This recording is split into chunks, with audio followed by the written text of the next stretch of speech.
안녕하세요. 고려대학교 산업경영공학과 DSBA 연구실 박사과정 이유경입니다. 오늘 제가 소개시켜드릴 논문들은 Chain of Thought Prompting이라는 동일한 주제 하에 세 가지 논문을 소개시켜드릴 예정입니다. 해당 논문들은 다음과 같은 제목을 가지고 있습니다. 먼저 첫 번째 논문은 처음으로 Chain of Prompting을 제안했던 논문, 그리고 제로샷으로 Chain of Thought을 수행하던 두 번째 방법, 그리고 마지막으로는 오토매틱하게 Chain of Thought을 수행하는 방법에 대한 연구입니다. 먼저 들어가기에 앞서 제가 오늘 다루는 이 프롬프팅에 대해서 간략하게 설명을 드리자면 GPT-3에서 언급하던 퓨샷 프롬프팅을 가장 기본적인 형태로 생각하실 수 있습니다. 보통은 Natural Language Prompt에다가 데몬스트레이션을 여러 개 붙여서 사용하게 될 경우에 라지 랭귀지 모델은 모델을 업데이트하지 않고도 충분히 좋은 답을 만들어낼 수 있다라고 밝혀져 왔습니다. 아래 그림에서 보시는 것처럼 태스크에 대한 설명을 가장 첫 번째에 수행하고 그 이후에 몇 가지 이그젬플들을 가지고 오게 되는데요. 이를 데몬스트레이션이라고 표현합니다. 그리고 마지막으로 들어오는 프롬프트 파트는 이제 새로운 데이터에 대해서도 답을 만들어낼 수 있도록 일종의 포뮬레이트 태스크라고 표현을 하고요. 랭귀지 모델링을 하기 위한 방식으로 만들어져 있습니다. 이러한 흐름 안에 가장 첫 번째 논문은 COT라는 개념을 처음으로 제안하게 되었습니다. 뒤에 나오는 논문들에 의해서 이러한 체인 오브 더 방식은 매뉴얼 COT라고 표현이 되고 있습니다. 왼쪽 그림을 보시면 스탠다드 프롬프팅은 모델에 인풋을 넣어줄 때 예시를 넣어주고 마지막에 새로운 질문을 넣어서 우리가 원하는 아웃풋을 얻고자 했습니다. 다만 여기서 체인 오브 더 프롬프팅 파트에서 파란색으로 하이라이팅된 부분을 보신다면 퀘스천이 들어왔을 때 direct로 the answer is 11이라고 표현하지 않고 앞서서 어떤 텍스트를 실제로 만들어내는 이 추론 과정 자체를 글로 적어둔 상태입니다. 그러면 우리가 다음과 같은 퀘스천을 통해서 10일이라는 최종 정답을 만들어내기까지 사람은 어떠한 방식으로 생각을 진행할까에 대해서 직관적으로 생각을 해보면 이 생각의 고리들을 모두 다 텍스트로 표현하고 마지막에 the answer is라고 추론하는 단계를 삽입하게 됩니다. 그러면 이와 같이 우리가 예시로 다음과 같은 COT 방법을 넣었더니 새로운 퀘스천을 넣었을 때도 answer 가장 앞에 초록색으로 하이라이트된 부분을 보시면 리즈닝 된 부분들을 텍스트로 풀어 쓴 후에 가장 마지막에 the answer is 9이라는 표현으로 마무리하고 있는 것을 확인할 수 있습니다. 이를 왼쪽과 오른쪽에서 스탠다드 프롬프팅과의 비교를 진행해 보자면 실제로 답을 다이렉트로 뽑았을 때는 정답을 잘 맞추지 못하던 케이스가 체인 오브 더 프롬프팅을 했을 때 모델이 직접 추론 과정까지 제너레이션을 하고 마지막에 앤서를 추론했더니 정답을 맞출 수 있더라라는 인사이트를 가지고 있습니다. 이 방법론 자체는 이제 서머리만 간단하게 보여드릴 텐데요. 방법론에서 데이터셋별로 8개 매뉴얼한 체인 오브 더 프롬프트를 구축하고 실험을 진행합니다. 여기서 어떻게 프롬프트를 구축하느냐는 매뉴얼하게 진행됩니다. 여기서 매뉴얼하다는 것은 사람이 직접 작성한다라고 이해를 하실 수가 있습니다. 그러면 이런 프롬프트를 작성하는 어노테이터가 어떠한 인스트럭션을 받아서 어떠한 지시를 받아서 어떤 식으로 체인 오브 덧을 만들어 주세요라고 이제 인식이 되었을 것 같지만 실제로 논문을 살펴보면 이 스페시픽한 인스트럭션을 주지 않은 채로 사람들이 파이널 앤서를 도출할 수 있도록 스텝 바이 스텝의 리즈닝 프로세스를 알아서 적어달라라는 단순한 요청을 진행하게 됩니다. 이때 이렇게 한 이유는 각각 어노테이터들의 링귀스틱한 스타일에 반영하기 위해서 다음과 같이 단순한 요청을 진행했다라고 이해를 하시면 되겠습니다. 여기서의 GPT-3를 따라서 이 프롬프팅하는 방식 자체는 퓨처 세팅을 기본으로 하고 있습니다. 따라서 여기서 매뉴얼 COT를 할 때 들어가는 몇 가지의 예시가 하나의 데몬스트레이션처럼 들어가기 때문에 다음과 같이 퓨처 세팅을 GPT-3를 따라서 진행한다라고 이해를 해볼 수가 있고 여기서 테스트하는 태스크들은 리즈닝 태스크가 주를 이루게 됩니다. 아리스메틱이나 커먼센스 그리고 심볼릭 리즈닝 같은 벤치마크들을 활용해서 이 체인 오브 덧을 통한 프롬프팅 방법이 어떤 답변을 내놓는지에 대해서 살펴보고 있고요. 여기서의 파이널 앤서는 대부분 아주 짧은 길이의 답변으로 구성될 수 있도록 만들어져 있습니다. 그렇다면 마지막에 이그젬플을 보셨을 때 So the answer is no 라고 표현하는 굉장히 짧은 short answer가 다음과 같은 COT에서 자주 등장하는 방법론이다 라고 이해를 하시면 되겠습니다. 이런 점들을 유념했을 때 제로샷 COT에 대해서 설명드리고자 합니다. 먼저 앞에서 봤던 퓨샷 COT 혹은 매뉴얼 COT라고 불리는 오리지널한 방법은 매뉴얼하게 태스크 스페시픽한 COT 프롬프트를 사람이 직접 생성해야 했었습니다.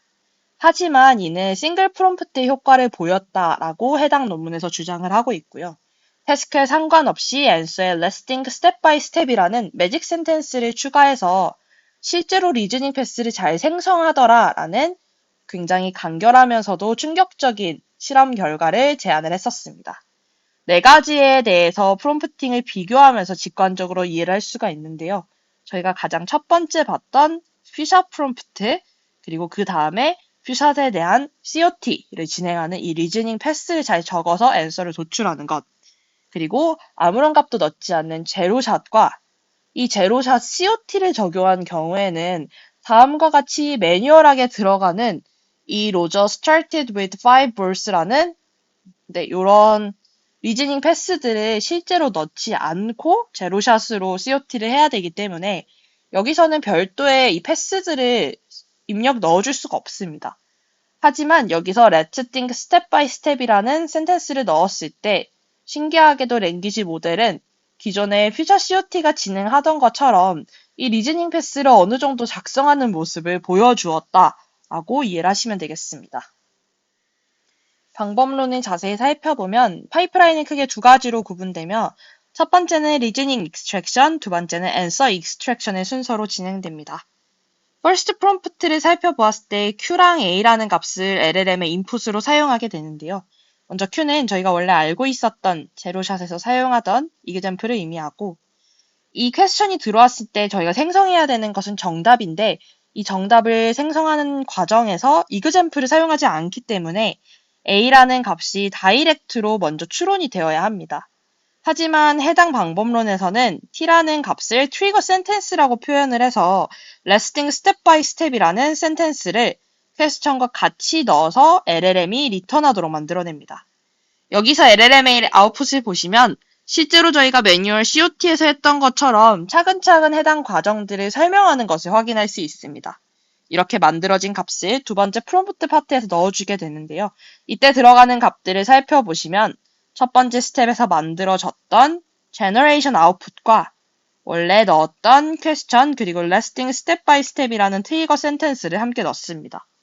이 두 번째 스텝에서 확인할 수 있는 빨간색 포인트를 확인해 보시면 therefore the answer is라는 추가적인 센텐스가 들어가게 되고 해당 센텐스 또한 extract answer를 위한 트리거 센텐스로 사용되는 모습을 확인할 수 있습니다. 논문에서 언급하기로는 이러한 방법론이 self-augmented prompt라고 표현하고 있습니다. 해당 방법론은 다소 간단하지만 직관적인 방법론을 통해서 성능을 대폭 개선하는 것을 확인할 수가 있었습니다. 특히 이 개선폭들이 저희가 생각하고 기대하는 것보다 훨씬 더 컸기 때문에 굉장히 주목을 받았던 것이고요. 그리고 여기서 다양한 실험 중에서도 커먼센스 리즈닝에서도 성능이 좋았다는 것, 그리고 심볼릭 리즈닝에서 성능이 대폭 상승했다는 것, 이 두 가지가 해당 논문에서 Let's think step by step이라는 트리거 센텐스에 굉장한 효과를 보여주었다고 생각하게 되었습니다. 그리고 몇 가지 실험을 더 살펴보면 여러 가지 모델 타입, 예를 들어서 GPT-3 그리고 InstructGPT 그리고 패스웨이 모델 같은 것들을 모두 활용을 했을 때 실험을 진행해보면 모델이 달라지더라도 모두 비슷한 성능 추세를 보이는 것을 확인할 수 있었습니다. 여기서의 비슷한 성능 추세라는 것은 제로샷의 성능이 대체적으로 다 유사하다가 모델이 아주 커졌을 때는 성능 갭이 제로샷 COT와 제로샷이 많이 차이가 나는 모습을 보였다는 것을 의미합니다. 그리고 몇 가지 분석을 진행했을 때 여기서 인풋으로 넣어주는 이 템플릿 자체가 실제로 성능 향상에 큰 도움을 주지 않았을까라고 생각하면서 좋은 템플릿을 찾기 위한 실험도 진행하게 됩니다. 여기서 놀라운 점 중에 하나는 제로샷을 했을 때 나오는 점수가 17.7이라는 것에 생각을 해보면 전혀 미스리딩한 값을 넣더라도 일부 케이스에서는 더 좋은 성능이 나오는 것도 확인할 수가 있습니다. 다만 그럼에도 불구하고 인스트럭티브한 카테고리에 대한 템플릿들을 넣었을 때 성능이 대폭 향상하는 것을 볼 수가 있습니다. 이런 실험 결과를 보면 LLM은 이미 좋은 답변을 낼 수 있는 능력을 갖추고 있고 이 능력 갖춘 것을 트리거 센텐스를 통해서 극대화할 수 있겠구나라고 이해할 수 있습니다. 가장 마지막 논문은 오토COT라는 논문입니다.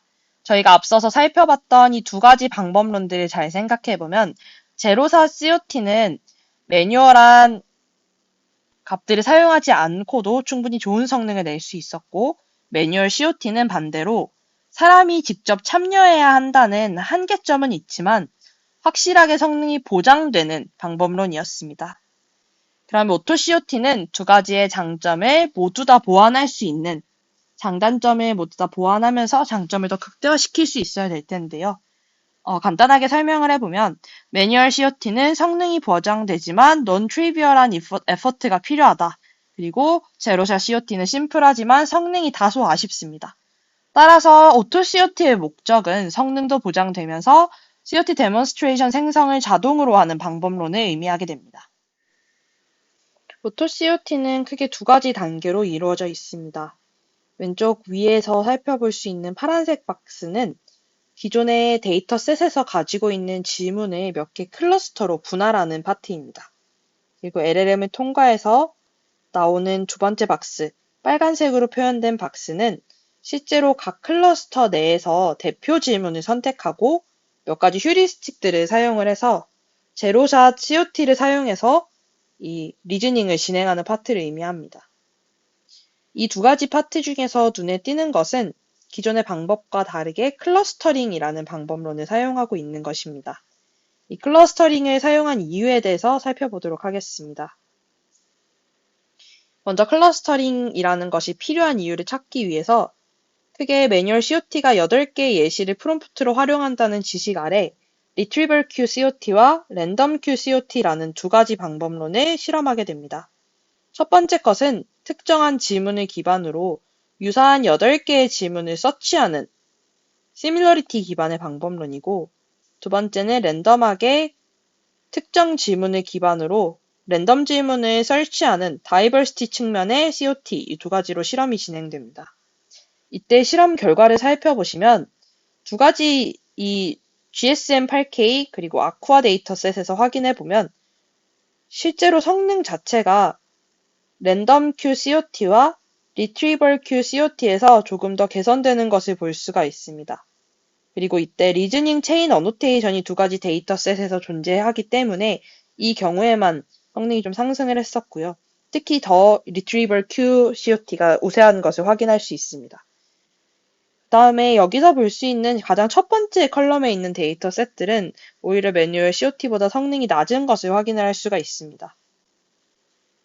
이를 통해서 어떤 것을 생각을 해야 되냐면 Retrieval Q COT가 제로샷에서 잘못된 추론을 하는 비율이 생각보다 높다는 것을 확인을 할 수가 있었습니다. 그렇다면 여러 가지 케이스 스터디를 통해서 저자들이 Retrieval Q COT가 틀리는 문제를 찾아보다 보니 실제로 비슷한 유형들을 지속적으로 틀리고 있는 모습을 확인하게 됩니다. 그렇다면 미스리딩 이그젬플을 잘 클러스터링해서 걸러낼 수 있다면 미스리딩 이그젬플들이 우리가 원하는 가정에 따르면 하나의 클러스터로 할당되게 된다면 훨씬 더 좋은 성능을 드러낼 수 있지 않을까라는 모티베이션을 얻게 되고 이러한 이유를 기반으로 클러스터링이라는 새로운 메서드를 제안하게 됩니다. 여기서 예를 들어서 케이스 스터디에서 찾은 것과 같이 Retrieval Q COT가 틀리는 문제가 비슷한 유형이라는 믿음이 있을 때 이 비슷한 유형들을 클러스터로 묶고 그 중에서 미스리딩 된 것을 제외하고 사용을 하게 된다면 우리는 훨씬 더 좋은 성능을 드러내는 모델을 만들어낼 수가 있습니다. 그리고 8개의 올바른 데몬스트레이션, 아까 말씀드린 것처럼 매뉴얼 COT가 8개의 예시를 프롬프트로 사용하고 있기 때문에 8개의 올바른 데몬스트레이션을 구성할 확률은 실제로 오토 COT에서는 미스리딩된 하나의 클러스터를 제외한 8분의 7이라고 생각을 해보면 87.5 이상으로도 생각해 볼 수가 있게 됩니다. 따라서 해당 논문에서 다시 클러스터링으로 돌아와서 이런 방법들을 선택한 것이라고 이해를 하실 수가 있습니다. 방법론들을 스텝 바이 스텝으로 살펴보면 각 퀘스천에 대해서 벡터 레프레젠테이션을 모두 계산하게 됩니다. 여기서의 퀘스천은 데이터셋 내에서 들어있는 각각의 인스턴스별 퀘스천을 의미하는 것이고요. 픽스 사이즈의 퀘스천 레프레젠테이션을 에버리지 기반으로 만들어내게 되면 K-민즈 알고리즘을 통해 클러스터의 센터와 디스턴스의 차이로 소팅하게 되는 과정을 거칩니다. 그 다음에 두 번째인 데몬스트레이션 샘플링 과정은 각 클러스터마다 데몬스트레이션을 구축하는 것인데요. 여기서는 퀘스천과 내셔네일과 앤서를 의미하게 됩니다. 여기서의 내셔네일은 우리가 잘 알고 있는 것처럼 특정 답변을 만들어낼 때 생성할 수 있는 리즈닝 패스를 의미하게 되는데요. 여기서 인풋은 Q와 그리고 퀘스천에 대한 앤서 P가 되겠습니다. 그리고 인풋은 제로샷 COT에서 패드를 하게 되고요. Q에 대한 레셔네일 R과 앤서 A를 생성하게 되고 Q와 R이 셀렉션 크라이테리아를 만족하게 되면 데몬스트레이션 셋에 추가하는 방식으로 우리가 원하는 예시에 적합한 이그젬플들을 만들어내게 됩니다. 즉 여기서 하고 싶은 내용들을 다시 한번 리캡해 보자면 매뉴얼 COT처럼 보장된 성능을 나타낼 수 있는 좋은 데몬스트레이션을 넣어주고 싶은 것이 우리의 목적입니다. 하지만 좋은 이그젬플이라는 것이 어떤 것인지 자동으로 생성할 수 있는지에 대해서 전혀 알지 못하기 때문에 좋은 이그젬플들을 잘 넣어주기 위해서 클러스터링을 진행하고 이에 대해서 제로샷 COT를 통해서 리즈닝 패스를 생성하게 된 다음 이 값들을 다시 한 번 더 데몬스트레이션으로 구성하게 돼서 최종적으로 마지막에 이그젬플이 새로 들어왔을 때 새로운 데이터에 대해서 내셔널을 잘 생성하고 이에 대한 the answer is 9이라는 값을 얻고 싶은 것입니다. 이렇게 되면 우리가 기존에 있던 매뉴얼 COT와 제로샷 COT를 모두 다 활용해서 제너레이션하는 방식으로 사용을 할 수 있게 됩니다. 성능을 살펴보자면 다른 것들은 모두 다 성능이 향상되지만 제가 빨간색으로 표시해 둔 커먼센스에서는 성능이 저희가 기대하는 바와 다른 모양으로 나타나는 것을 확인할 수 있습니다. 이때 커먼센스 같은 경우는 단순 퓨샷의 성능이 어떤 성능보다 가장 뛰어난 것을 확인할 수가 있고요. 체인 오브 덧을 적용했을 때 오히려 성능이 저하하게 되는데 이 리즈닝 패스를 잘못 생성하게 되는 리즈닝 패스가 제로샷 COT에 디펜던시가 걸려있기 때문에 잘못 생성하는 경우 에러가 프로파게이션 되어서 다음과 같은 결과를 만들어낼 수 있습니다. 그러면 여기서 체인 오브 덧에서 리즈닝 패스를 어떻게 디자인할지가 굉장히 중요하고 태스크에 따라서 이 리즈닝 패스의 아웃풋이 성능 저하 혹은 성능 상승의 큰 원인이 될 수 있음을 알 수 있습니다. 제가 오늘 발표했던 세 가지 논문을 아주 짧게 요약해보면 저는 체인 오브 덧을 사용하는 세 가지 방법을 오늘 살펴봤고 매뉴얼 COT는 체인 오브 덧 프롬프팅을 처음으로 소개한 논문, 제로샷 COT는 레스팅 스텝 바이 스텝이라는 매직 센텐스를 추가해서 이그젬플 없이도 체인 오브 덧을 할 수 있는 LLM의 능력을 보여주었습니다. 마지막으로 오토 COT는 제로샷 COT와 매뉴얼 COT를 결합해서 두 가지 데이터셋에서 굉장히 우수한 성능을 기록했던 방법론이었습니다. 제가 소개하는 방법론은 여기까지입니다. 감사합니다.